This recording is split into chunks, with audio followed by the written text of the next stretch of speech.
You've got the skills to teach, but turning that into a profitable, consistent income is a whole different game. In this video, I'm gonna show you a simple 3-phase approach that you can use to build a sustainable teaching schedule, whether you want a few students on the side or a full-time income. These were the exact steps that I followed to build a 6-figure business coaching drummers online. I'll break down those 3 phases, plus I'll show you the 5 most common mistakes that hold musicians back from making good money teaching online. We'll also answer key questions like how much should you charge? Do you need a degree to teach? And what setup works the best for online lessons? So we're going to break down the 3 phases in this video, and each of them has a few steps within it. So we'll go through those now. Starting with step 1, which is for you to choose your target students. So before you even start teaching, okay, you need to decide who you're actually going to teach. Now, every student is going to fall into one of these 4 main categories.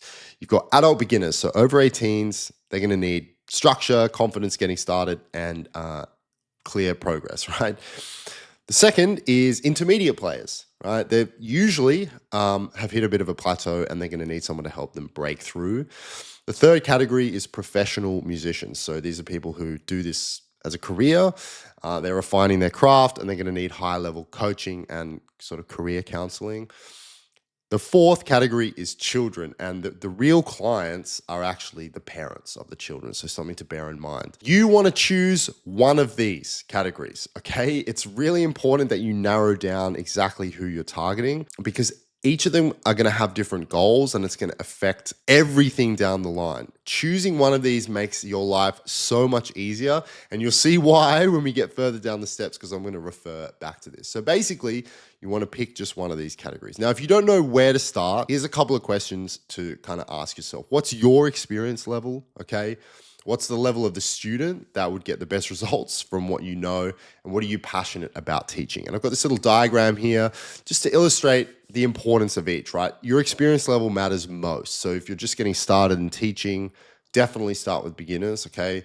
And then the student level, like, you know, which students would get the best results from what you know, and then it is a factor, but what are you passionate about? Who are you passionate about teaching? So you definitely want to pick just one of these. The next thing you want to do is ask yourself, what's your specialty? So you can think of your specialty as kind of your main area of expertise or interest, or rather the intersection of your expertise and interests. So are you a blues guitarist, or are you a jazz saxophonist? Are you a classical violinist? The specialty is going to help you find people who really resonate with what you teach. So you want to choose one student type and one specialty. The reason this is important is because if I'm a metal drummer, right, I don't really want to go to someone who specializes in jazz, right? Okay, because they're gonna have different areas of focus and different goals, right? But if I find someone who focuses on teaching metal drumming, I'm going to resonate with that much more, and I'm going to be far more inclined to kind of pursue that person to get lessons. Now, the next step is to sort of develop an understanding of these students, okay, who you've chosen. So once you've chosen who you're teaching, you need to figure out what they actually want, okay? Because the reality is that students don't pay for lessons, they pay for results. A beginner, they don't just want guitar lessons, right? They want to start learning their favorite songs. An intermediate drummer, they don't just want rudiments, right? They want more fluidity and smoothness with their playing. And a singer's not just looking for technique, they want to perform with confidence. So how do you figure out what your students actually want? First, you need to understand what their goals are. This is why choosing a category is important, because a beginner's goals are going to be different from a professional musician's goals, right? Ask yourself, what are their main goals? What are they working towards? And what's motivating them? The second thing is, what are their biggest struggles in achieving those goals? So what's keeping them from improving, and what's frustrating them most about it? Then, what are the things that they've already tried? You know, what courses or books or lessons are on offer that they've tried that did or didn't help? Now, if you don't immediately know the answers to these questions, that's okay. You got to go and find out. For me, with my business, I was targeting intermediate drummers, and my specialty was improvisation and flow, right? So I was helping intermediate drummers work towards the goal of being more fluid and have flow with their improvisation. Now, initially, I didn't necessarily know straight away that that's what I was going to be targeting. But so what I did was I spent a lot of time in Facebook groups, funnily enough, and on Reddit as well, asking people questions like, what are the things that they're struggling with? What goals are they working towards? And I saw a bit of a pattern emerge, right, within my target audience and realizing, oh, okay, they're kind of struggling with this thing, this flow, fluidity, and I can help with that. Right? So find the kind of 5, 10 main goals or frustrations of your target students. You then use that information in step 3 to build an offer that sells a result to that audience. Okay. So this is where a lot of musicians go wrong. They'll say, I teach guitar. I can do online drum lessons. I can help with music theory, right? And it's not enough to make students kind of choose you. If you want students to actually pay you, you need to be specific, clear, and focused with the result that they want. So instead of I teach guitar, I help adult beginners play their first 5 songs in 6 weeks, right? Or instead of I teach singing, I help vocalists hit high notes with confidence in 90 days. And the formula that you want is I help X audience with Y specialty get Z result. It makes it immediately clear who you teach, what they're going to get, and why they should choose you. Here are a few examples, okay, of good positioning, right? I show intermediate saxophonists how to improvise over jazz standards with ease. Helping professional classical violinists develop confidence in an orchestral setting. I get young drummers playing their first songs the fun way, so clearly targeting children there. I help intermediate metal guitarists master intricate high-speed techniques. So you want to create your offer with this framework here. This is the bedrock of all of the steps that come after. This is the most important thing, and it's the number one biggest mistake that people make, right? Is they're trying to appeal to everyone. They're trying to help everyone. So don't make this mistake, okay? Narrow it down the focus. You want to resonate with the right person and alienate everybody else, right? So I made content for intermediate drummers. I wanted beginners to watch my content and go, well, that's not for me, right? Because I'm not focused on them. Nowadays, the market's so saturated that you need a message that cuts through and really speaks to the exact ideal student that you're trying to target. So don't make this mistake. This is the biggest mistake. Number 1 is trying to teach everyone. So get more specific. So create an offer using this framework here. I help X audience with Y specialty get Z results. So for my business, it was I help intermediate drummers develop flow and fluidity with their improvisation. Now we can move on to phase 2. So even before we're going to start getting students, we need to come up with some pricing structure and strategies. Okay, most musicians criminally undercharge and they think that lower prices means more students. It's not true, okay? Low prices don't attract more students, it attracts the wrong students.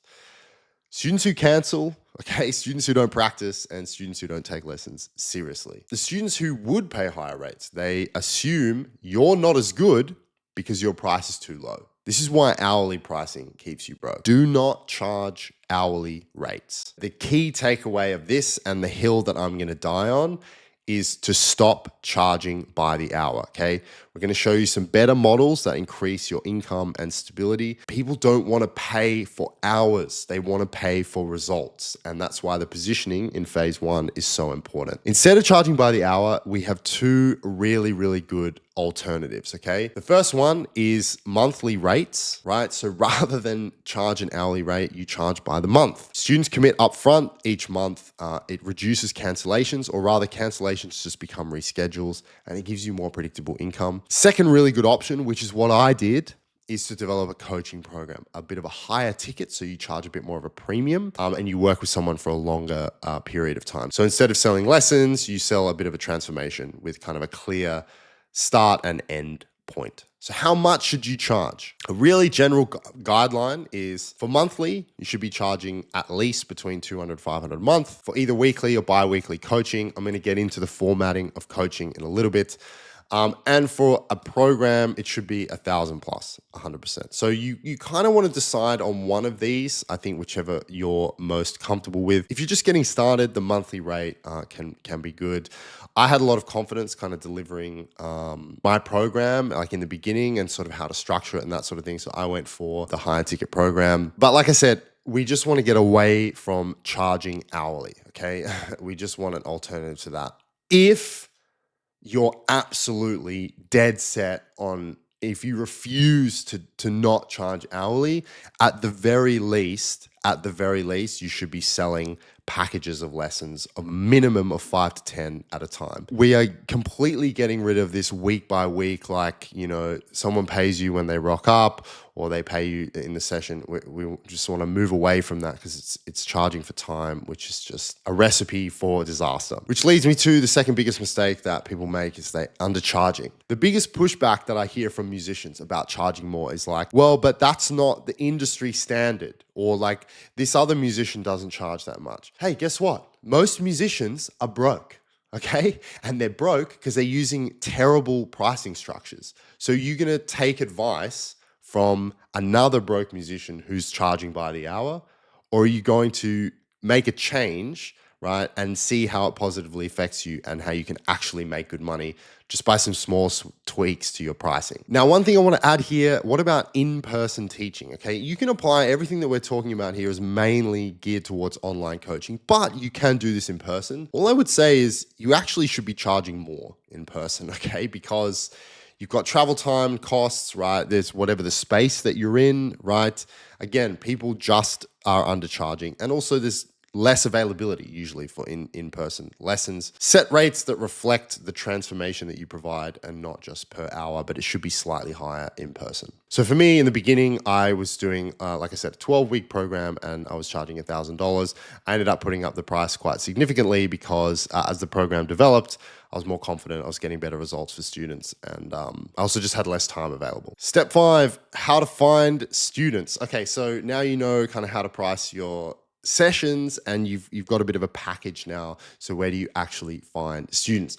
A lot of musicians assume that they'll just put a couple of posts up on Instagram and students will just magically appear. It's not how it works, okay?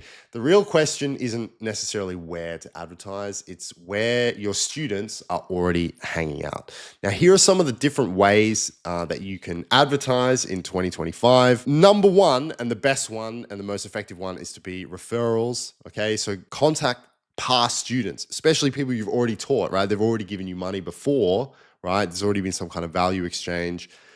They're going to be immediately the top of the list. And also just people in your network, right? Word of mouth still works, referrals still amazing, right?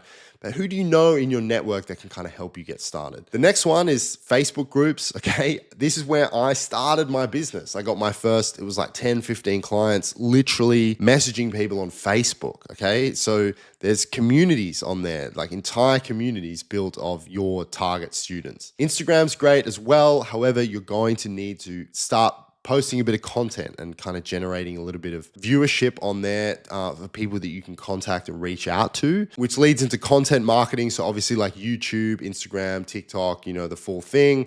You can really demonstrate your expertise instead of just saying that you teach. And the last one is paid advertising. Okay, obviously you can do that. It works really, really well, but you need capital. So you need money to be testing ads. And the other thing is you really need to understand your students and their problems and your messaging first. You want to establish all that so you know how to resonate with the right students, how to attract the right students first.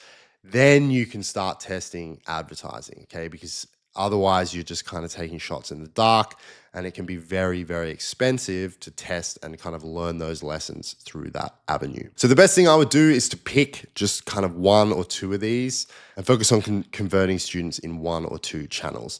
Trying to be everywhere at once will definitely burn you out and you just won't be anywhere near as effective as kind of sticking with one avenue. Okay, step 6, you got to turn the interest into paying students, right? So getting students interested is one thing and getting them to pay and commit is another. Now, a lot of musicians mess this up because they focus on the wrong things, right? They'll kind of end up over-explaining instead of focusing on results, listing prices too soon before showing value. This is probably the most common thing, right? Have you ever gotten a message from someone saying, hey, like, how much do you charge for lessons? And then you just say like, well, it's $60. It's like, it's such a waste because it's like, how do they know what they're getting? But that's really common. That's a common message that you get. The third one is also waiting for students to ask right? So waiting for someone to express interest before confidently kind of making an offer. And we'll kind of fix that and show you a bit of a better approach. Any potential student, right? Like I said, in these groups, there's people out there who you can talk to, who you can reach out to and kind of start a relationship with, start a conversation with, okay? And this is just a really basic framework of how to approach that situation, right? So let's say, as a really basic example, if you have someone reach out to you, let's just start there, and they say, how much for lessons, okay? Before you get into that, we need to first establish a few things. Are they your ideal student? Okay. So you want to kind of ask them and just make sure that they actually fit into the above criteria, right? If we go back to, step 3 and coming up with an offer, do they fit into this, right? Are they your ideal student? Okay. First of all, we want to establish that. Okay. How long have you been playing? What's going on? What are you struggling with? Okay, so this is kind of the first thing here. You kind of go, okay, what are the problems that you're having? It's a bit of an audit. We're trying to figure out, can we actually help this person? Okay, then you want to kind of demonstrate, this is how I would solve this problem. Okay, I've been through a similar thing myself, and this is kind of the solution that worked for me. Now, if you do this right, okay, making the ask, so actually getting to the point where you say, you guide the conversation towards them making a decision as to whether or not to work with you, makes a lot of sense. Okay, it's a very natural progression to go, okay, well, you've got this problem. Here's how I would solve it, or how I solved it in the past. Would you like me to help you? And then if they say yes, and you go, okay, well, this is the value proposition. So I can help you achieve that result. This is my pricing structure. So what do you say? Let's get started. And a simple direct ask, it kind of avoids that whole, I need to think about it kind of thing. It's just like, either they do or they don't. And either way, it's cool. Hey man, I've got the solution. Do you want to do it? And if they view your solution as being worth more than what you're charging, they'll say yes. So for me in the beginning, it took a little while to get used to this process of like kind of talking to people and explaining but when you have a framework for it, when you have a framework to guide a conversation with a potential student, it makes it very simple, right? It makes it very simple and repeatable. And I'm telling you, there's no better feeling in the world than when that first person says yes. I remember for me, I'd spoken to quite a few people. Obviously, as I mentioned, I had this 12-week program, and the first student I had that said yes, I couldn't believe it. I was so excited. I was so excited to help them, because like I designed this program, it was very specifically targeted at the right person. And the great thing about doing this is it means that when you're in front of the right person, when you're having a conversation with the right student that you can help, it just makes sense to do it. So this is big mistake number 3, is thinking that students will just find you, okay? They don't. You need to put yourself out there a little bit. Great teachers struggle if they don't market themselves, okay? And relying on just word of mouth or hoping students will just randomly discover you is a mistake. The most successful teachers aren't necessarily the best musicians, they're the best marketers. So having one kind of strategy, whether it's through content, whether it's through advertising or outreach, something that's consistently repeatable when you need to get students. This is the most important thing of this phase, is coming up with a strategy to, okay, I've got a few spaces to fill, let's go out and fill them. That's what we want to achieve with this phase. So now you've got the messaging, now you've got, say, 1 or 2 students. Now we move into the third phase, which is to teach like a pro. Okay, step 7 is to use a coaching format that works. And one of the biggest reasons that students lose interest is because often the lessons can feel random or kind of unstructured, right? A lot of musicians wing it. They just show up and they go, so what do you want to work on this week? And they're kind of throwing together exercises on the spot. But without a system, students aren't going to feel like they're making progress. Okay, they're going to get overwhelmed with kind of too many directions, and they'll lose motivation and they'll quit. So what we want is a repeatable structure that you can use to make every session feel clear and focused and valuable. Now, here's a format that I use basically in every single session that I work on with a student. In the beginning, we're going to be doing a bit of a check-in, right, about the things that they struggled with that week, okay? What were the wins? What are they doing well? And we're going to reinforce the things that they're doing right before we start looking at new concepts or picking things apart. It's really important that as a teacher, you provide both positive feedback and critical feedback. If all you do is criticize someone, they're going to lose motivation, right? They're going to, fall off the wagon because they're not going to feel like everything they do is right. If all you do is give positive feedback, well, they're not going to trust you anymore. They're not going to trust you as a teacher because they're obviously here for your help. And if you're not giving them that negative feedback as well, or critical feedback, they're going to lose trust in you, because that's what they're here for. So in a session, we want to focus on one main kind of challenge per session, okay? You want to keep it focused, keep it achievable. Too many things at once can really overwhelm the student, right? So less is more here, 100%. One of the best things that one of the best teachers that I ever had said to me, he said, the hardest thing about teaching is not giving someone too much information at once. And that underpins literally everything and my whole ethos as a teacher. Then the last part of the session is to give actionable steps for them to follow after the session. Give them clear steps what to practice, not just work on this. Assign goals for the week. Specific, really specific. The more you can be like, do this exercise at this tempo and increase the tempo by 2 BPM a day. People love that. They love how specific things, because it takes all of the heavy lifting away as to what they should do. And then you can kind of have them summarize the session, right? So here's just a really basic kind of lesson plan sequence. Okay. Again, simple is good. A lot of people think that simple means easy, but simple is accessible and it's better for the students, better for the teacher. So if you follow this format, every lesson will feel structured, productive, and motivating.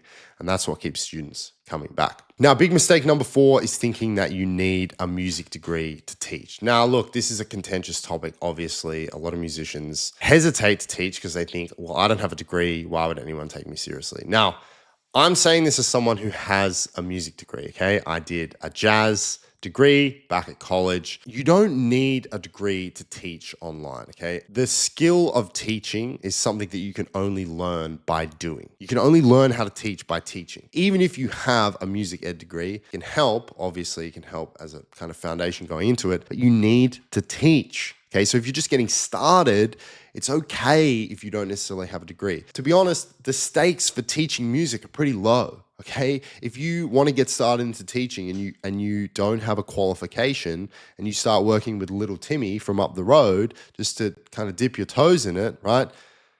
Little Timmy's going to be fine, okay? As you're kind of learning with him how to teach and getting your experience, you have to start somewhere. Does a degree help? Yes. Obviously, I did a degree and a lot of the confidence that I have in teaching came from the skills that I learned from that degree. But students don't care about certificates or qualifications as much. They care about results that you can get them. Some of the most successful teachers don't have a formal music education, but they know how to help students improve. The things that actually matter are how well you can explain and demonstrate concepts clearly. Testimonials matter way more, right? If you can demonstrate, hey, I've helped dozens or hundreds of people, people aren't going to care about whether or not you have a bachelor, because you're like, look, I've helped all these people. And also your experience as a musician kind of goes a little bit further than that. Look, I've done these gigs, my skills have gotten me this work, gigging, recording, that kind of stuff. The only exception being is if you want to teach in a school or an institution, like at university, okay? But that's not what we're talking about here,